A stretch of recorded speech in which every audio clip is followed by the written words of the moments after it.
Shepard, I'm glad you're here. Good to see you smiling again, so to speak. I'm sleeping much better now. I guess I'm getting used to how quiet your ship is. I still think a lot about my pilgrimage, though. I know Steren's our top priority, but with all the worlds we go to, I was hoping to find something to bring back to the flotilla. We've still got a long way to go. You'll find something to take back. Yes, but it cannot just be some derelict ship my people can use for salvage. It has to be more than that. There's a lot expected of me. What's so special about you? It's my father. He's the senior member of the Admiralty Board. He's one of only 5 people who can overrule the decisions of the Conclave for the good of the migrant fleet. My father is responsible for the lives of 17 million people. Our entire race is in his hands, and I'm his only child. So are you some kind of heir to the Quarian throne or something? No, it doesn't work that way. My father's position isn't hereditary. I'll probably never serve on the Admiralty Board myself. Officially, I'm just the same as any other citizen. But it doesn't work that way in practice. People have always treated me differently because of who my father is. You must get all kinds of special privileges. I probably had it easier than most growing up, but it's not all good. People like my father have enemies, and they're not above using me to get to him. That must be tough on you. My people place a high value on family and ancestry. There's an unspoken expectation that I'll live up to my father's example. Everyone's waiting for me to do something great on my pilgrimage, something that will forever change our lives for the better. If I don't, it's like I failed, and that reflects badly on both me and my father. The work you're doing here is more important than anything any Quarian's ever done before. Yes, I know. But you have to understand Quarian culture. We're a very insular society. The events beyond the flotilla don't much matter to the average citizen. Our greatest dream is that one day we'll return to our homeworld and drive out the Geth. But even if we stop Seren, that's not going to happen. There's still millions of Geth behind the veil. Until they're gone, our exile will continue. What would you need to bring back to make everyone happy? Something that would help us better understand the Geth. They've changed significantly since the exile. They've continued to evolve. We've done our best to study them, but it's not easy. They're very reclusive. Until recently, they never went beyond the borders of the Veil. And all the Geth we run into now are under Steren's control. We'd need to find Geth operating on their own, independently. But I don't want this to get in the way of our mission, Shepard. First, we stop Seren. Then I'll worry about my own problems. What was your father like? It wasn't easy growing up as the daughter of one of the Admiralty. Even before he joined the board, he was a prominent figure. People looked to him for leadership. He had to set an example, and he expected the same of his daughter. Plus, he was pretty strict, a military man through and through. He never allowed me to settle for anything less than excellence. As a kid, I sometimes felt like he was pushing me too hard. But now I'm old enough to appreciate what he taught me. The world doesn't owe us anything. If we want something in life, we have to earn it. Sounds like a tough upbringing. You don't resent your father at all? Like I said, it wasn't easy.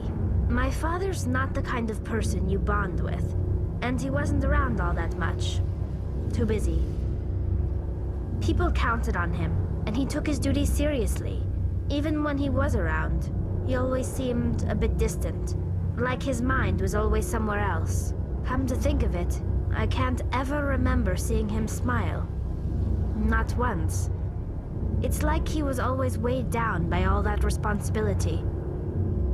I mean, I know he cares about me, but he never really showed it, not in the usual way. I guess the best thing I can say about my father is that I respect him. Where was your mother in all this? Mother was around, but she always seemed to kind of blend into the background. Almost like she was overshadowed by my father. He tends to do that to people. She passed on about 5 years ago. Some airborne virus that swept through the fleet. Happens sometimes when the filters start to break down. I think my father took it pretty hard. After she was gone, he became even more focused on his work. I think that was his way of dealing with the grief. I want to talk about something else. Like what? I should go. See you later.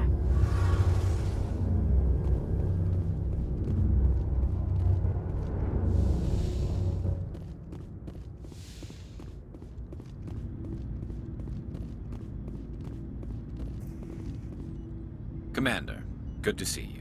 You've been with CSEC a while. Have you seen much action? Well, not as much as you, but yeah, I've seen some interesting things. I bet you have. Anything in particular that stands out?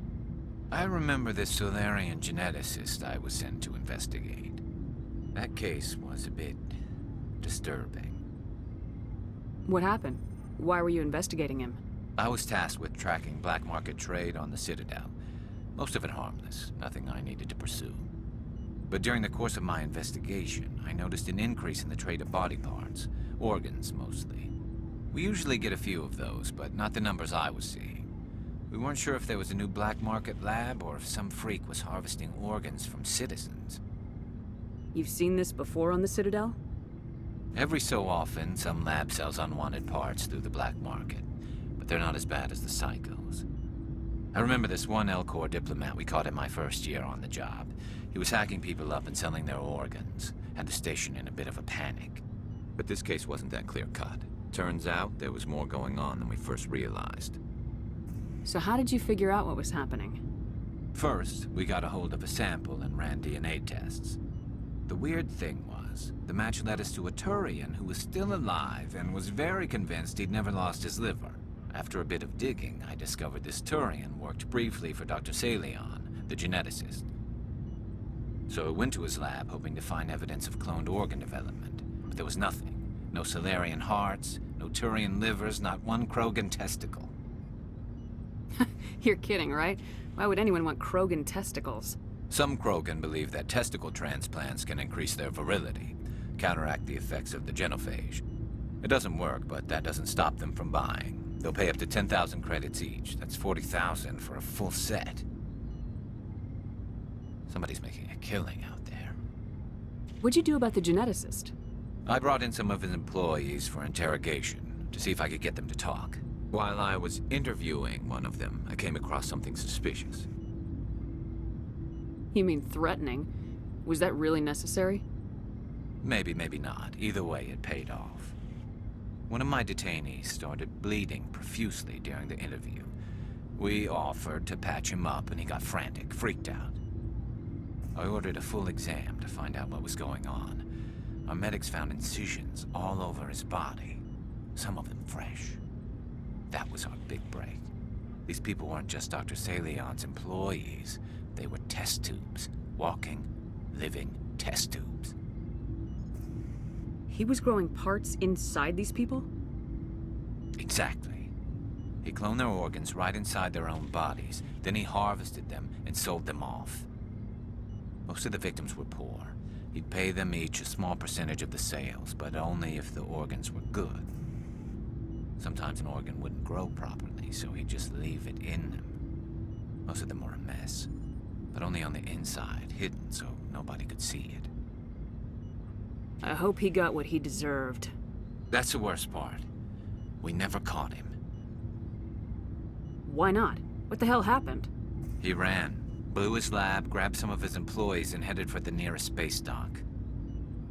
By the time I found out, his ship was already leaving. He threatened to kill his hostages if we tried to stop him. But you went after him anyway, right? I ordered Citadel Defense to shoot him down, but CSEC headquarters countermanded my order. They were worried about the hostages, worried about civilian casualties if the ship was destroyed so close to the Citadel. I told them those hostages were dead anyway.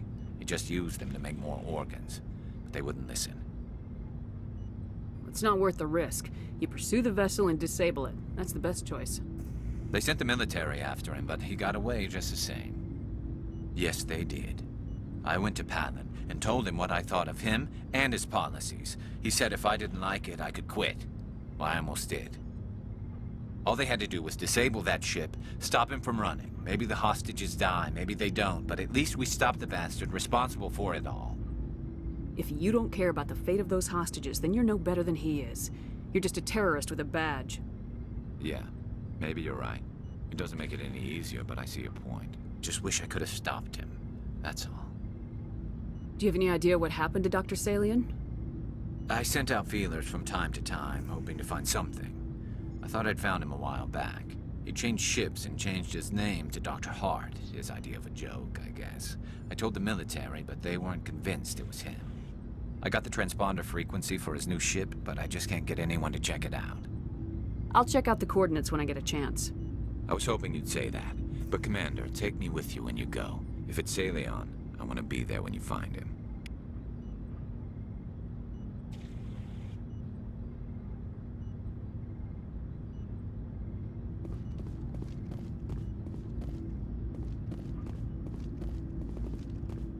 Commander?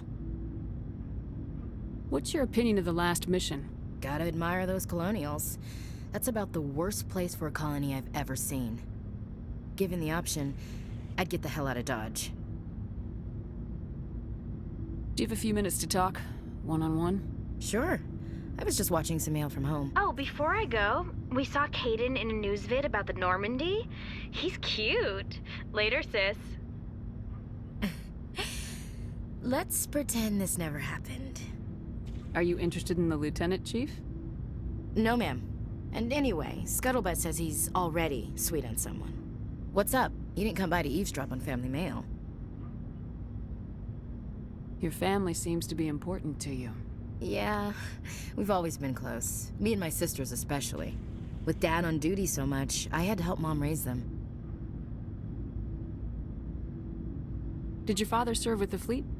Yeah, took any crap posting he could get that offered space time. You know what? He worked his ass off trying to get recognized, but he never made it above serviceman 3rd class. He was real proud when I made Chief. First thing he did was salute. What about your mother? You haven't mentioned her. You must know what military wives are like. Strong because they have to be, able to raise kids while Dad's away on a 6-month cruise. She has a degree in planetary geology. She and Dad both wanted to see new worlds.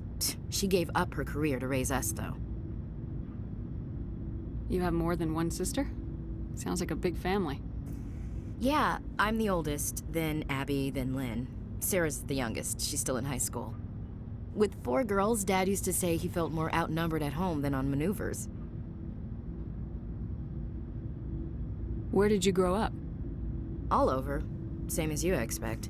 We transferred a half a dozen times before I finished grade school. You go where personnel command sends you, right? I guess that's why I'm so tight with my sisters. We'd have to leave all our friends every 2 or 3 years. I was an only child, but I get the idea. At least one of my parents was always on duty. Yeah, military families, eh? With schedules like that, it's a wonder we ever have kids anymore. Things were tense between Sarah and me for a while.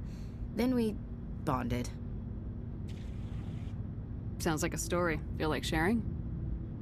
Sarah got herself a boyfriend who wanted to go faster than she did, Mike.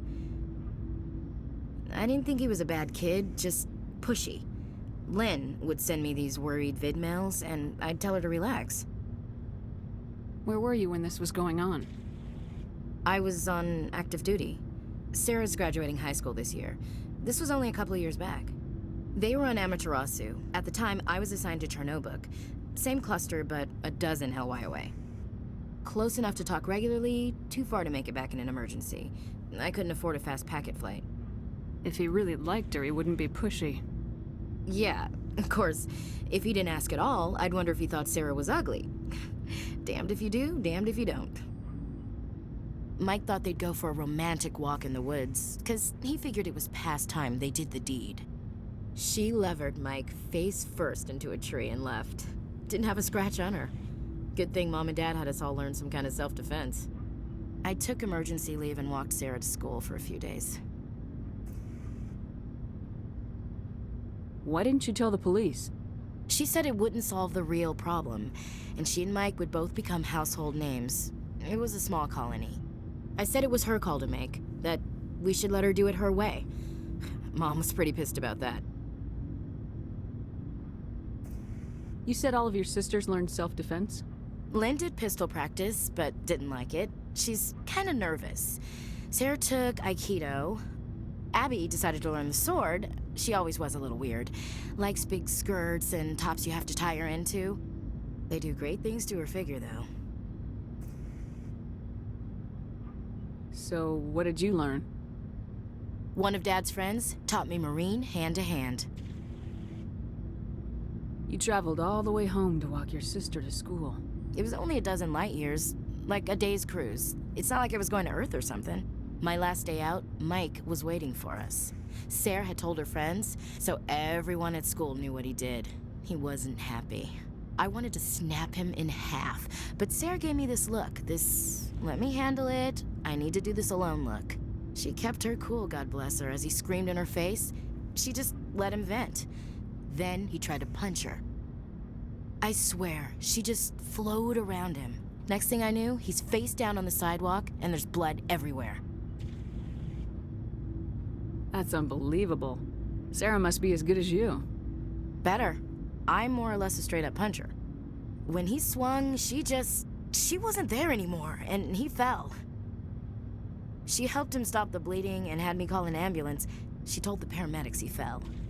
Before they took him to the hospital, Mike touched Sarah's arm. I thought he was gonna end up on the ground again.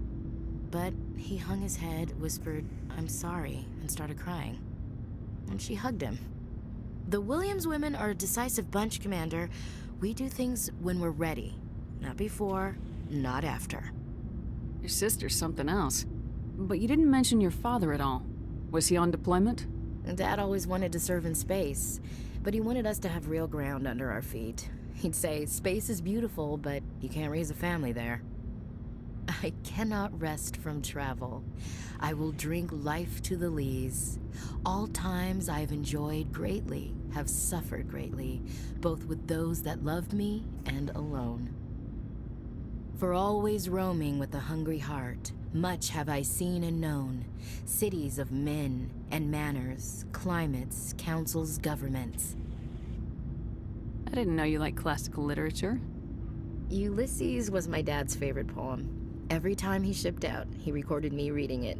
He had a dozen versions when he retired. Does he still like it? I sure hope so. I read it to his grave every time I go home. Dad passed on a few years back. He's probably still watching, though. You mean from wherever we go after death? Dead on, Skipper. He's with God now. That's not a problem with you, is it? That I believe in God? Everyone has the right to believe what they want. Says so in the Alliance Charter, only with fancier words. I'm glad you're open-minded about it. I've met a few people who are really weirded out by my faith. Because I work in space, I can't believe in a higher power? Jeez.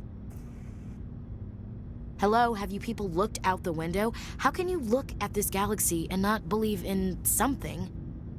I should get back to my duties. Didn't mean to take up so much of your time. Dismissed, Chief. Ma'am.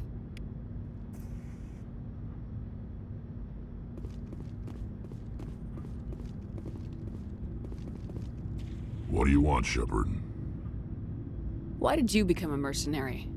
Lots of reasons.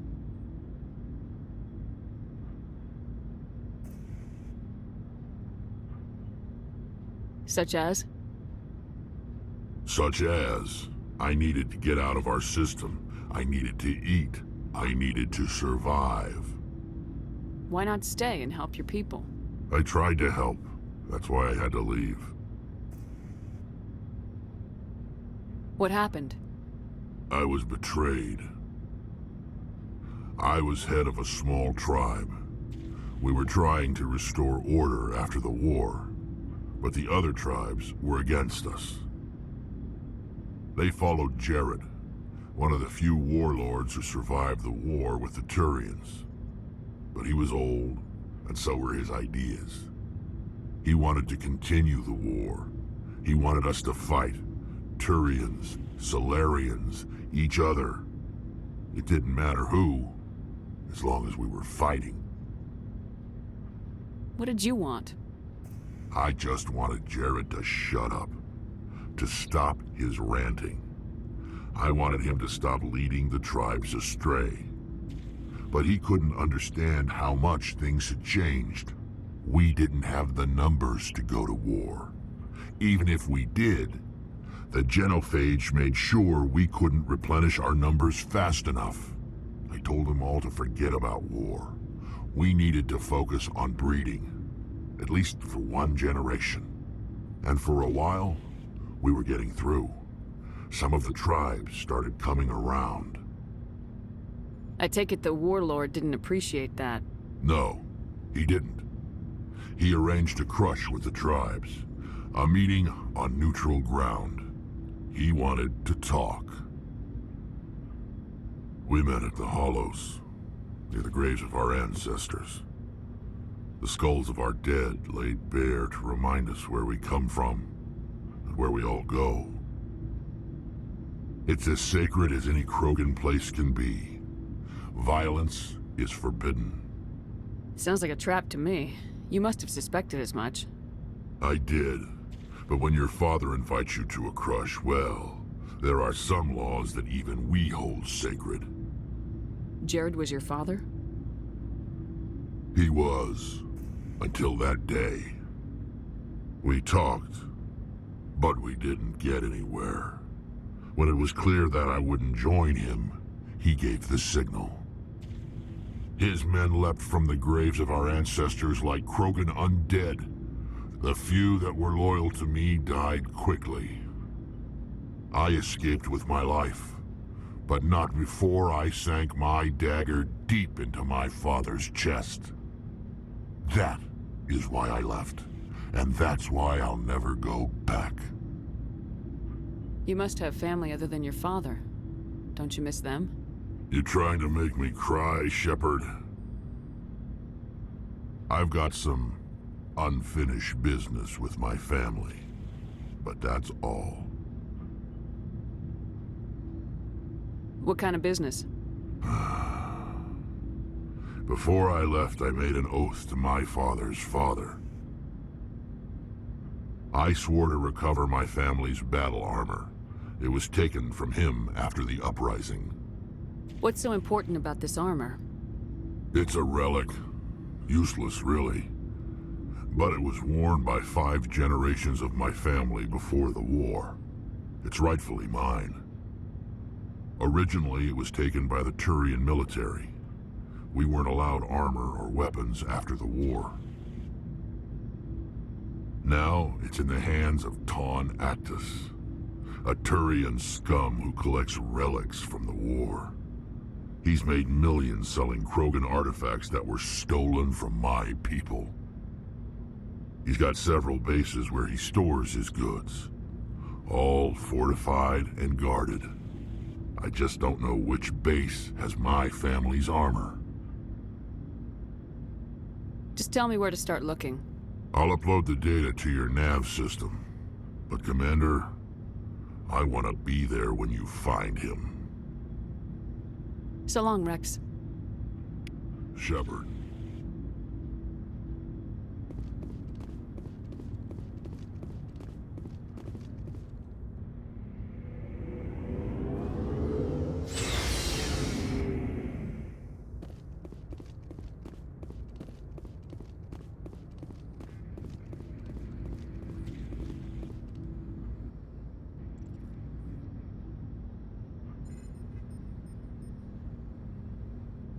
Do you have some time to talk now, Commander?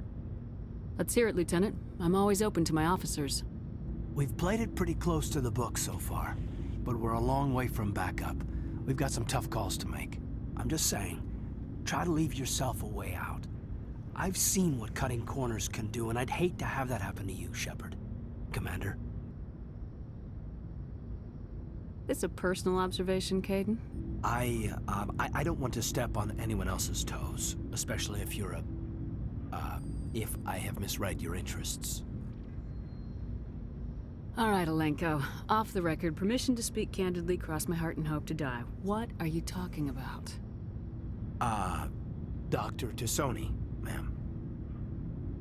There's a lower deck rumor that she's, interested in you, as more than a source of Prothean data. She's a very interesting lady. Not to my, tastes, but, I never claimed to be big on alien culture. You seem awfully worried about my personal affairs. It's just that we don't have much downtime these days. I like being around you, but I don't want to take up your personal time. Look, you didn't want to talk about Liara, did you? What's your real issue? You're right. Sorry. It wasn't, Liara's not my main concern. I'm not questioning any decision you've made, Shepard. Let me be clear about that. It's just my experience that once someone lets something slide, it tends to pick up speed. Do you get my meaning? Talk to me, Caden. You got a little black rain cloud sitting over your head. I'll try to keep the deck dry. You know the records about the biotic training out on Jump Zero? They're all classified, because the Alliance made mistakes. After first contact, Kinetics was set up to track Element Zero exposures and develop implants for humans. Once we had an embassy on the Citadel, Kinetics could bring in experts instead of taking it slow. Is there some reason we couldn't learn it on our own? They didn't know where to start. I mean, hell, it took a couple of years to even link biotics and EZO. Forget trying to get the kids to move stuff. They had trouble just helping them not break their own limbs. And their choice of teachers didn't help much. The only experts would have to be aliens. Dead on. Turians, actually. That's why Kinetics kept it a secret.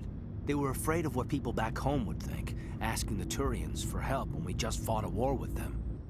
And the Asari would have been more acceptable than the Turians. Yes, but the company didn't go through the Citadel. It would have made Earth look weak, so they discreetly hired some Turian mercenaries. Get your knuckles rapped a few times, Lieutenant? Yeah, you could say that. Our instructor was a Turian by the name of Commander Vernus. To introduce himself, he liked to say, "I was at the helm of the dreadnought that killed your father." Well, I told him my dad wasn't in the war. He'd retired to Vancouver. My family had an inland home that matured to New Beachfront.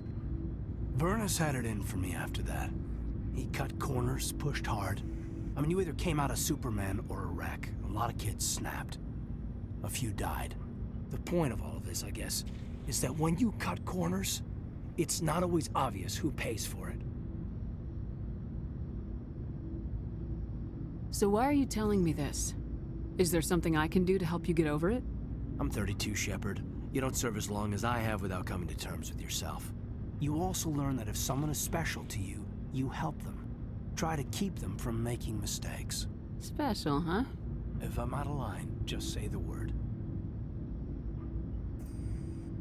Sorry, Caden. This was just a battlefield thing. There's my answer, then. I'm sorry to have bothered you, Commander. I got some mixed signals. With your permission, I should return to my duties.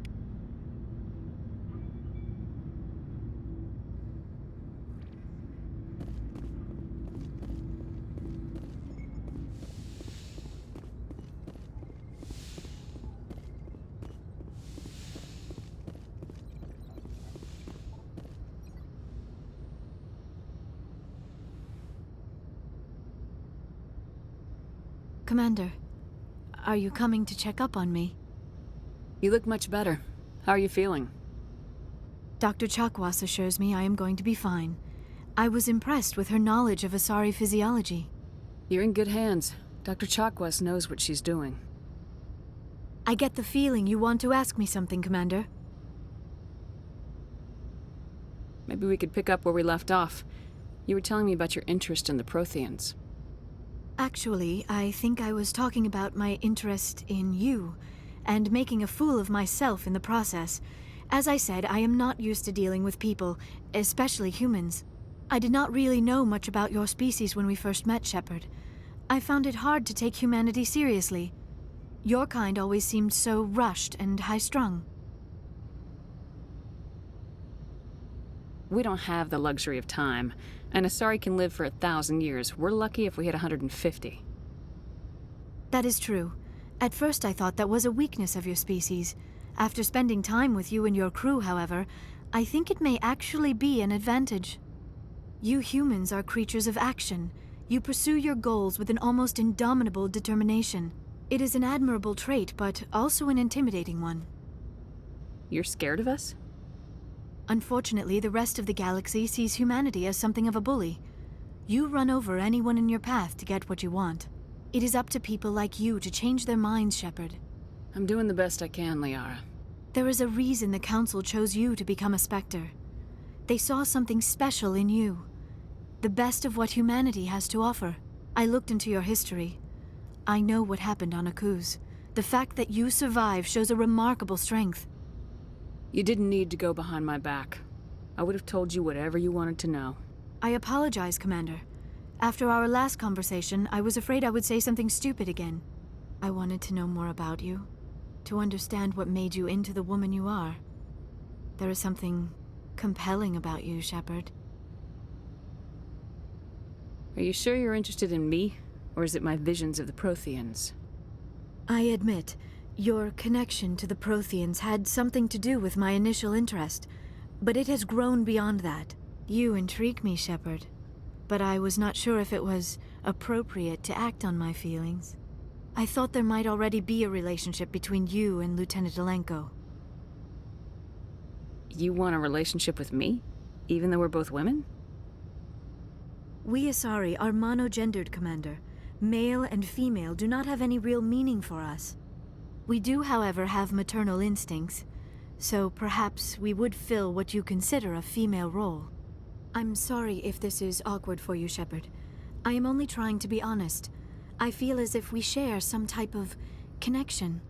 But none of this matters if you are already involved in a serious relationship with Lieutenant Alenko. The Lieutenant and I are just friends. Nothing more. My mistake, then. I am not as adept at understanding human relationships as I thought. But what about us, Shepard? Is there a mutual attraction, or was I wrong about that too? No, you were right. There is something between us. I knew it, and I knew you felt it too. But does this not seem rather strange? Why do I feel so close to you? We have only known each other a short time. We are from two different species. We have almost nothing in common. This makes no sense. These things never make sense. They just happen and we get swept up in the storm. You make it sound so chaotic, so dangerous. I'll keep you safe. I am not looking for a protector. This is all a bit overwhelming. I am not used to this. You. I need some time. Take all the time you need, Liara. I'll be here. Thank you, Shepard. Let's just talk about something else for now. I should go. Goodbye, Shepard.